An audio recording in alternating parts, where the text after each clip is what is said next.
Hola, Dios te bendiga. Quería, hacer este video porque quería enseñarte cómo leer la Biblia. Hoy en día hay mucha gente que desea acercarse a Dios, desea leer la palabra de Dios, desea leer la Biblia, pero muchas veces no la entiende, ¿no? Uno dice, yo agarro la Biblia, me pongo a leerla, ¿no es cierto? Pero, a ver, no la entiendo, no sé qué es lo que dice. Yo quiero darte algunas pautas, quiero enseñarte a leer la palabra de Dios para que puedas entenderla. La palabra de Dios es la verdad que Dios dejó escrita para que nosotros podamos conocer lo que Dios quiso darse a conocer al ser humano. La Biblia nos revela a Dios, nos revela su obra redentora en el mundo y bueno, no hay más hermoso que comprender la palabra del Señor. La Biblia está compuesto por 66 libros, amén, entre el Antiguo Testamento y el Nuevo Testamento. La Biblia se divide en dos, Antiguo Testamento, Nuevo Testamento, o Antiguo Pacto, Nuevo Pacto, ¿sí? A través de la llegada de Jesucristo a la tierra, allí la Biblia se partió lo que fue el nuevo pacto, ¿no es cierto? Porque a través del sacrificio de Cristo en la cruz del Calvario fue hecho un nuevo pacto para la humanidad. El antiguo pacto se basaba en el sacrificio de un animal para el perdón de los pecados en el pueblo de Israel. Pero Dios hizo un nuevo pacto y ese pacto fue en la sangre del Cordero de Dios, que fue un sacrificio de una persona justa, amén, por aquellos que somos injustos. Entonces Dios, a través de la sangre del Cordero de Dios, fue un nuevo pacto para la humanidad, el pacto de salvación para todo aquel que en él creyera. Por eso la Biblia se divide en dos, para que podamos entender. Usted cuando agarra un libro, por ejemplo, de historia o un libro que te cuenta un cuento o algo, uno no comienza leyendo el libro a la mitad porque no entendería la historia o no entendería de lo que está hablando el escritor. Entonces uno comienza leyendo la historia desde el principio. ¿Para qué? Para que así podamos entender el contexto de lo que viene sucediendo. O imagínense que usted se pone a ver una película y justo le engancha el final a la película y se perdió todo el desenlace, todo el principio, usted no sabe lo que sucede. Entonces muchas veces cuando uno se pone a ver televisión y encuentra así una película que ya pasó la mitad de la película, no sabe, no está entendiendo el mensaje de la película, no está entendiendo lo que sucede, porque simplemente no encontró desde el principio el meollo de la cuestión, por decirlo así. Entonces la palabra de Dios, como está compuesta por 66 libros, no significa que tenemos que leer la Biblia desde el principio de la Biblia hasta el final de la Biblia, porque no terminaríamos nunca. Es muy grande y largo. Pero la Biblia está compuesta por 66 libros, por lo cual cada libro es individual en sí mismo. Entonces, cuando usted comienza leyendo, el punto principal que hay que leer es el nuevo pacto, el nuevo mandamiento, porque allí comprendemos lo que Jesucristo hizo por nosotros. Todo lo que es el Viejo Testamento es el reflejo de lo que Dios haría en el Nuevo Testamento, ¿sí? O sea, la Biblia entera, desde el Génesis al Apocalipsis, habla de Jesucristo y de la obra redentora de Cristo. En cada uno de los libros, Jesucristo es la imagen principal. Amén. Entonces todo lo que sucedió en el Antiguo Testamento es la imagen de lo que habría de suceder en el Nuevo Testamento a través de Cristo. Todos los libros hablan de lo que había de acontecer de Jesús y lo que ha de acontecer aún para los tiempos futuros. Entonces, para entender esto, tenemos que conocer la obra redentora de Cristo. Así que qué mejor lugar para empezar a leer que son los evangelios, la buena noticia. Evangelio significa esto, buena noticia, la buena noticia de Dios para la humanidad, que a través de Cristo tenemos redención y perdón de pecado. Amén. Entender los evangelios, entender el mensaje que Jesucristo vino a decir a la humanidad, es entender la obra de Cristo sobre la tierra y la obra redentora que él hizo, es entender lo que el hombre tiene que llegar a hacer para ser partícipe de ese regalo a la humanidad, que es el regalo de la salvación, la gracia que Dios derramó sobre la humanidad. La Biblia dice que no somos salvos por obras, sino por gracia, y esa gracia a través de Jesucristo y a través del sacrificio en la cruz del Calvario y a través de que Él venció, al tercer día se levantó de entre los muertos y vive. Amén. Entonces tenemos un Dios vivo a quien le podemos clamar y Él está vivo para respondernos. Entonces, para poder entender tenemos que empezar a leer desde el libro de Mateo. Mateo es el primero de los evangelios. Mateo, Marcos, Lucas y Juan. algunos dicen, bueno, pero yo leo uno y otro evangelio y son lo mismo. Son muy parecidos, muy similar, pero algunos cuentan la historia desde otra perspectiva, desde otro punto de vista. ¿Por qué? Porque los evangelios van dirigidos a cierto grupo diferente. Algunos van dirigidos a los hebreos, otro va dirigido a los gentiles, otro va dirigido a los romanos. Entonces, todas las perspectivas que el escritor de los libros hace, lo hace desde una perspectiva, de un punto de vista diferente. Por ejemplo, algunos lo presentan a Cristo como el Mesías, otros lo presentan como el Rey de Reyes y Señor de Señores. Algunos enfatizan, por ejemplo, la persona de Jesucristo y otros enfatizan la obra que Jesucristo hizo. Por lo tanto, vemos con más detalle en algunos evangelios que en otros. Por ejemplo, cuando Dios sana a una persona, algunos de los evangelios dan mayores detalles de cómo lo hace y otros simplemente dice y lo sanó, nada más. Y sanó a muchos enfermos, o oró y sanó, y no da muchos detalles de cómo lo hizo. Cambia en otro evangelio, habla con mayores detalles, quién estuvo allí, qué pasó, ¿no es cierto? Y da mayores detalles para poder entender y comprender un panorama completo de toda la obra de Cristo. La Biblia dice que fueron tantas las obras que el Señor hizo que no cabrían libros en el mundo para poder expresar todo lo que Dios hizo. Eso lo dice la Escritura. Entonces, pero a través de los evangelios, bueno, pudimos ver una parte. Algunos de los evangelios tienen una historia que otros no tienen, por ejemplo, porque el escritor se acordó de eso y basó también el escrito en ese tipo de historia que le marcó más, ¿no es cierto?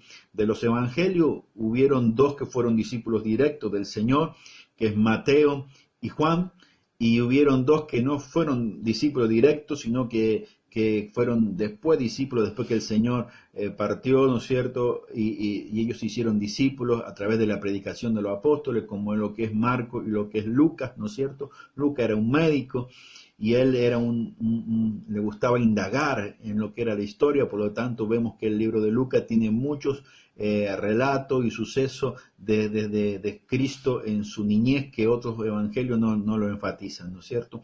Por ejemplo, Juan, que enfatiza el evangelio como Jesucristo el Mesías, el Salvador, él relata la historia al principio del evangelio diferente a los otros, que relata de que él es el verbo hecho carne, Dios mismo que vino a la humanidad para traer salvación. Otra cosa es que los evangelios de Mateo, Marco y Lucas no relatan con tanto énfasis en esta parte. Entonces es muy importante entender que tenemos que comenzar a leer desde el libro de Mateo, desde el principio del libro de Mateo hasta el final del libro de Mateo. Si usted toma un versículo o un capítulo al medio del libro de Mateo, quizás probablemente no pueda entenderlo, quizás vea simplemente una historia y diga, wow, qué lindo, cómo Dios sanó, cómo Dios le restauró, cómo Dios a lo mejor peleó contra los fariseos de esa época, y podría comprenderlo quizás, pero en parte. O diría, bueno, no puedo comprenderlo, pero cuando lee desde el principio hasta el fin, ve toda la obra que Cristo hizo y el porqué de muchas de sus reacciones y el porqué Dios hizo lo que hizo. Entonces, cuando leemos desde el principio hasta el fin, estamos leyendo toda la historia completa y podemos tener el panorama completo de lo que Dios hizo. Es como ver la película del principio hasta el fin. Entonces, cuando usted termina de leer Mateo, usted va a Marco y lee Marco del principio hasta el fin. Cuando termina Marco, va a Lucas y lee Lucas del principio hasta el fin. Y encontrarás que ahí va viendo quizás algunos más detalles. Algunos escritores van dando más detalle que otros. Después toma el Evangelio de Juan, ¿no es cierto? Y lee desde el principio hasta el fin. Y allí completa lo que son el Evangelio y toda la historia de Cristo y lo que Él hizo por la humanidad, para poder entender y relacionarnos con el Señor y lo que Dios nos pide a nosotros, ¿no?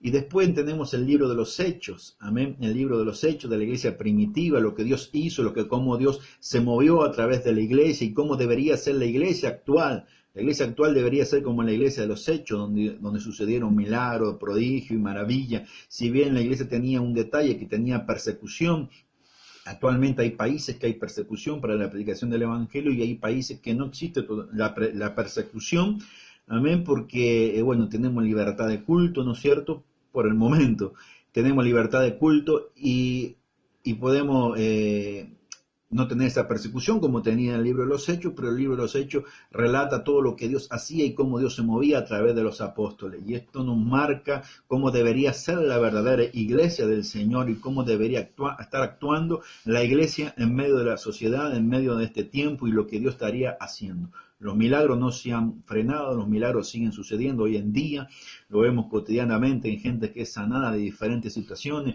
cómo Dios transforma un hogar, cómo Dios transforma una familia y lo que Dios hace es sorprendente. El mismo Jesucristo que caminó en los evangelios, el mismo Jesús que hoy camina en medio de nosotros, el mismo Dios que hace milagros, su mano no se ha cortado para salvar ni su poder ha menguado, dice la palabra del Señor. Así que comenzamos allí. Mateo, Marco, Lucas y Juan, después seguimos con el libro de los Hechos y después comienzan las cartas de los apóstoles a los diferentes tipos de iglesias. Por ejemplo, las cartas del apóstol Pablo fue el que más cartas escribió porque fue el apóstol hacia los gentiles, hacia el pueblo que no era judío, hacia nosotros, ¿no? Y ahí encontramos la carta hacia el libro de los Romanos, después hacia el libro de los Corintios, y así sucesivamente, ¿no es cierto?, al libro de Hebreo, de Hechos, bueno, a muchos libros, ¿no es cierto?, como a Primera de Timoteo, a Tito, a Filemón, a Santiago, después encontramos las cartas de Pedro, de Juan, ¿no es cierto?, muchas. Cada una de esas cartas fue destinada hacia una iglesia, ahí usted puede leerlo en orden cronológico o puede leer una carta, después leer otra.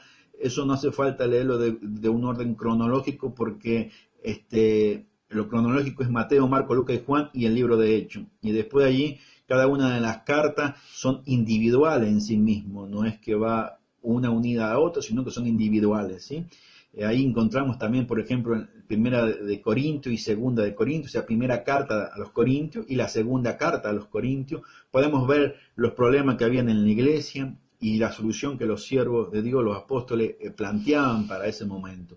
Y cómo hablaban y enfatizaban la vida de Jesucristo a través de cada una de esas cartas. Por ejemplo, en el libro de Romanos vemos cómo Dios habla a través del apóstol Pablo y habla de la vida en el espíritu, habla del pecado en la carne y de la vida en el espíritu, ¿no?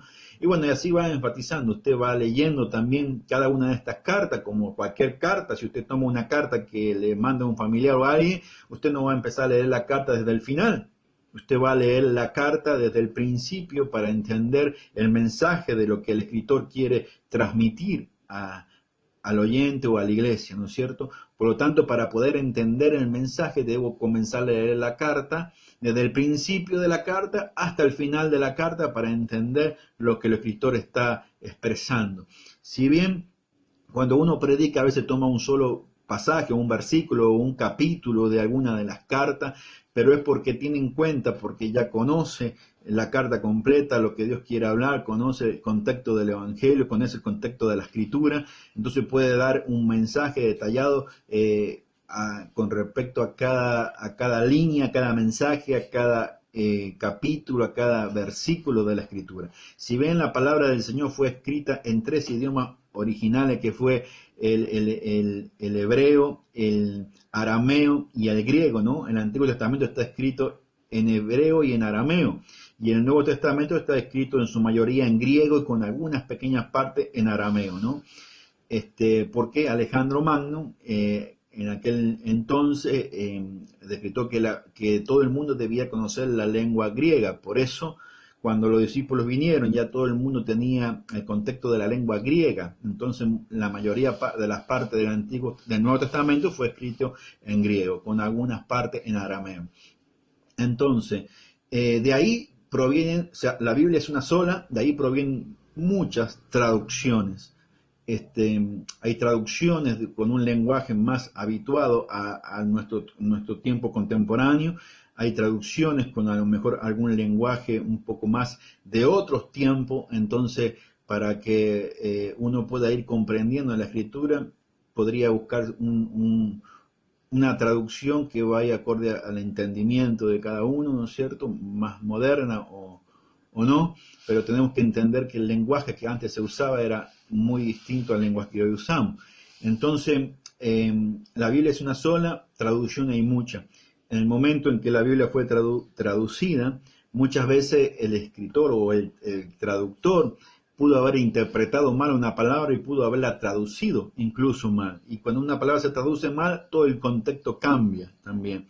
Por lo tanto, por ejemplo, hay muchas revisiones de lo que es la Biblia Reina Valera, que es la más común que todo el mundo usa, que son dos personas, Reina y Valera, que en sus años decidieron pasar o transcribir la Biblia al idioma español en su vasto conocimiento de lo que era el hebreo.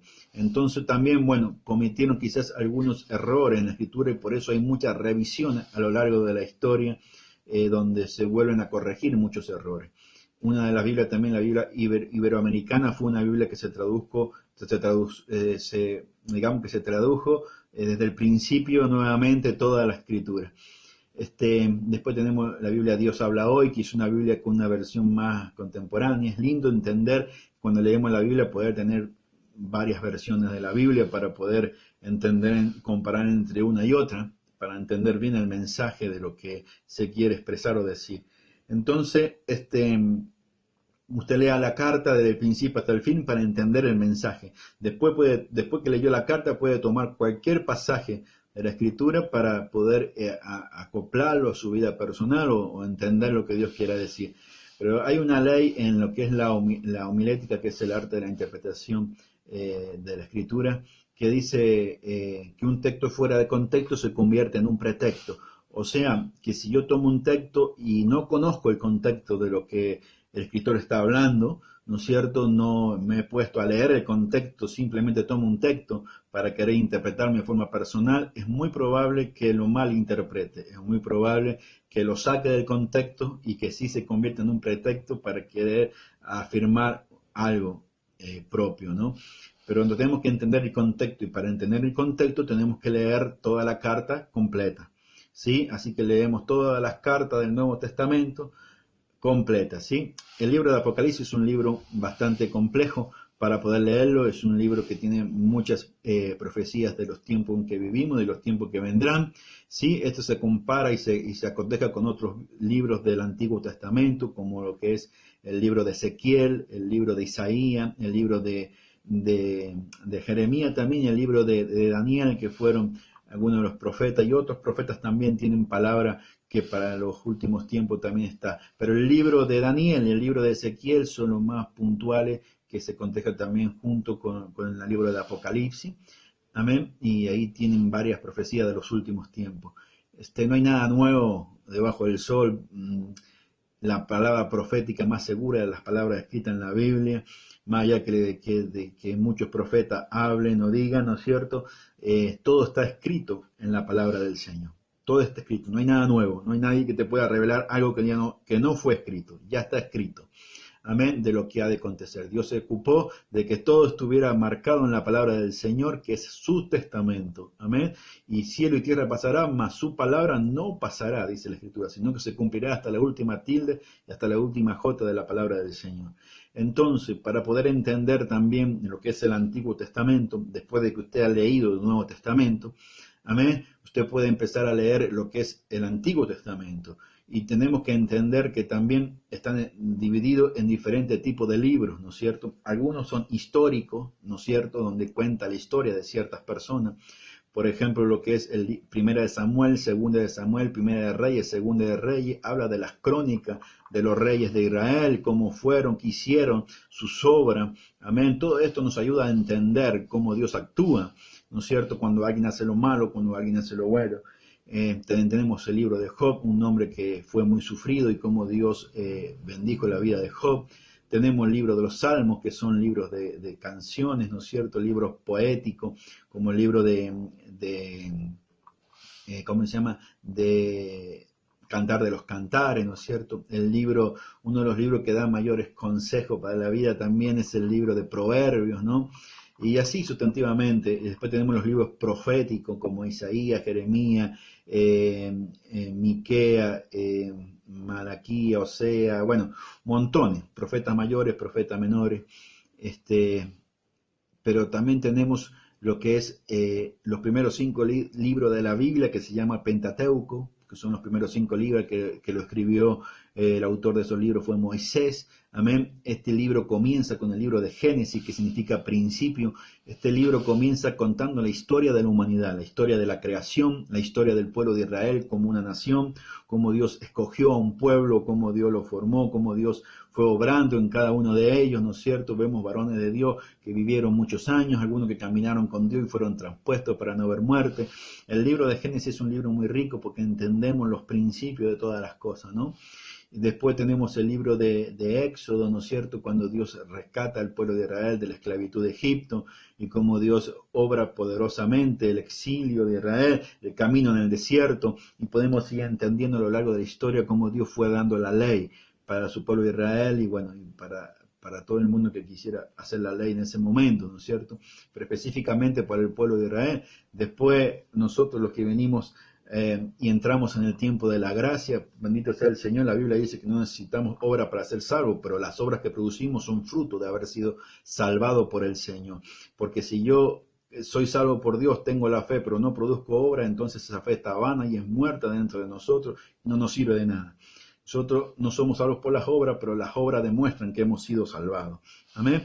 Entonces, la obra de la obediencia a la ley de Dios, a la palabra del Señor, a los 10 mandamientos, a los decretos, estatutos, ordenanzas y todo lo que Dios dejó. Todo eso lo encontramos en el libro de Éxodo, en el libro de Levítico, de Números, de Deuteronomio. Amén, que son los primeros 5 libros de la Biblia, donde encontramos toda la ley, todo el ejemplo de vida, cómo un hombre debía ser, ¿no es cierto?, lo que debía hacer para que la bendición llegara a su hogar, y lo que no debía hacer para que la maldición no llegara a su hogar. Lo encontramos en todos estos libros, que sería bueno también que cuando usted lo tome, lo lea del principio hasta el fin, amén, y que lea cada una de las historias como algo increíble. Después tenemos uno de los libros, el libro de la conquista, que es el libro de Josué, como Dios levantando, después de Moisés, levantó un conquistador como Josué, y cómo Dios le fue dando la tierra prometida que Dios le había dado a Israel a través de la conquista que este hombre habló. Hoy en día, por ejemplo, Moisés es el simbolismo de Cristo. Cristo es nuestro Moisés, nuestro libertador, amén. Y la iglesia de Cristo es la conquistadora, es como Josué, es el conquistador, amén, que conquistó la tierra prometida, pues Dios le entregó a la iglesia ser un conquistador para conquistar las promesas del Señor, amén. Entonces, vemos cómo a lo largo de toda la historia del Antiguo Testamento vamos haciendo un reflejo de lo que es el Nuevo Testamento. Pero no podremos entender nunca el Antiguo Testamento si no hemos comprendido primero el Nuevo Testamento, el Nuevo Pacto, lo que Cristo hizo. Una vez que usted leyó el Nuevo Testamento, usted puede empezar a leer el Antiguo Testamento y empezar a leer. Entonces, usted puede leer, comenzar desde el principio, desde Génesis, los primeros 5 libros de la Biblia, si quiere entender lo que Dios le ordenó a la humanidad, lo que Dios le ordenó a Israel a través de las leyes de Dios. Y el resto de los libros, uno va viendo historia, no hace falta leerlo de forma contemporánea, o sea, de forma así, digamos, consecutiva, porque una historia no tiene nada que ver con la otra. Vemos historia como la de Ruth, como la de Job, vemos historia como las crónicas de los reyes de Israel, ¿no es cierto?, como la historia de Isaías como profeta. Bueno, son diferentes áreas, diferentes historias, en diferentes tiempos también. Para entender la palabra tenemos que ubicarnos en los tiempos en que suceden los hechos. Algunos suceden más antiguos, otros más modernos. Dicen que, por ejemplo, el libro de Job es el libro más antiguo de la Biblia. Amén. Entonces, tenemos que entender un poco la escritura. Y para eso, la forma de leerla es como te estoy explicando, a través de comenzar con los evangelios de Cristo. Y ahí empezar un poco a indagar sobre todo los libros de la escritura. Pero necesitamos conocer lo que Cristo hizo por nosotros. Entonces, para que la lectura de la palabra de Dios no te suene aburrida, no digas, comienzo a leer pero no entiendo nada, me aburro, dejo de leerlo porque no entiendo, o a esos mitos que salen por ahí, no leas la Biblia porque te volvés loco. En realidad, bendita locura, porque para los que creen el Evangelio de Dios, dice, para el mundo dice es locura, pero para los que creen es poder de Dios para salvación. Amén. Así que no te vas a volver loco por leer la Biblia, vas a conocer la verdad escrita allí, que muchos niegan, que muchos la cambian, que muchos la transgiversan, pero la verdad está escrita en la palabra y vos tenés el poder de conocerla a través de leerla. Así que leer la Biblia, pedir al Espíritu Santo que te dé revelación sobre cada escrito en las palabras del Señor, y la Biblia dice que no tenemos necesidad de que nadie nos enseñe, sino que el Espíritu Santo nos enseñaría todas las cosas. Amén. Así que Él va a traer luz, va a traer sabiduría sobre tu vida, y una vez que hayas leído de esta forma, entonces después podrás comprender cuando lees un capítulo, cuando lees un escrito, cuando lees un versículo, podrás comprender a qué se refiere, porque entenderás el contexto de toda la escritura. ¿Sí? Entonces, para leer y entender un versículo tenemos que tener en cuenta el contexto de toda la escritura, no solamente del pasaje o del capítulo que hemos leído o entendido, sino de toda la Biblia, porque la Biblia no se contradice entre sí, aunque muchas veces algunos encuentran algunas contradicciones. ¿Sí? La Biblia no se contradice. Tenemos que entender el contexto para saber y entender muchas veces algunas cosas que nos parecen a nosotros contradictorias. Sí, pero tenemos que entender los sucesos, los tiempos en que suceden los hechos, el lugar donde sucedía, la cultura de aquella época también, ¿no es cierto? Porque vemos, por ejemplo, en la escritura que a la mujer se le daba muy poca importancia, pero vemos mujeres poderosas en Dios que lograron grandes hazañas y fueron también grandes siervas del Señor. Entonces, yo te animo a que leas la escritura, que puedas leerla de esta manera y que puedas entender lo que Dios hizo, que a través de leer la Biblia puedas encontrarte con el amor de Dios, y ese amor poderoso pueda quitarte todo temor de las cosas que han de venir, de las cosas que han de suceder. Amén. La Biblia dice que el amor de Dios fue derramado en nuestros corazones por el Espíritu Santo. Amén. Y dice la palabra del Señor que el perfecto amor echa fuera el temor. El temor a decir, bueno, si me muero hoy, ¿qué será de mi vida? Me voy al infierno, que Dios retarde, porque, bueno, todos esos temores, todas esas cosas que a veces pasan en el corazón del hombre, muchas veces suceden porque ignoramos lo que Dios dice. Y el perfecto amor, cuando conozcas el amor de Dios a través de la palabra, el perfecto amor echará fuera el temor de tu vida. Y como dice también la palabra del Señor, en Romanos capítulo 8, verso 1, ninguna condenación hay para los que están en Cristo Jesús. Así que si estás en Cristo, si has creído, si le buscas, si lo has recibido en tu corazón, entonces la Biblia dice que no hay quien te condene, porque Cristo te ha perdonado, porque Él te ha amado. Amén. Y la Biblia dice que nosotros le amamos porque Él nos amó primero. Así que te animo a este desafío de comenzar a leer la Biblia todos los días y entender lo que Dios hizo por nosotros. Así que Dios te bendigo en este día, y que toda la bendición de lo alto, y que Dios abra tu entendimiento para que puedas comprender, amén, cada vez que leas la Escritura. Dios abra tu entendimiento, oro por ti, que Dios abra tu entendimiento, que Dios te dé sabiduría, tenés conocimiento, amén, que sea el Espíritu Santo de Dios quien te revele a tu espíritu, quien te redarguya de pecado, de justicia y de juicio, y que realmente sea Dios quien pueda poner en tu corazón y en tu vida la paz que necesitas, la seguridad, que Dios te haga nacer de nuevo, que te haga salvo, que puedas entrar en este regalo de la salvación, y que Dios te bendiga sobremanera. Te bendigo en esta hora en el nombre poderoso de Cristo Jesús. Bendiciones.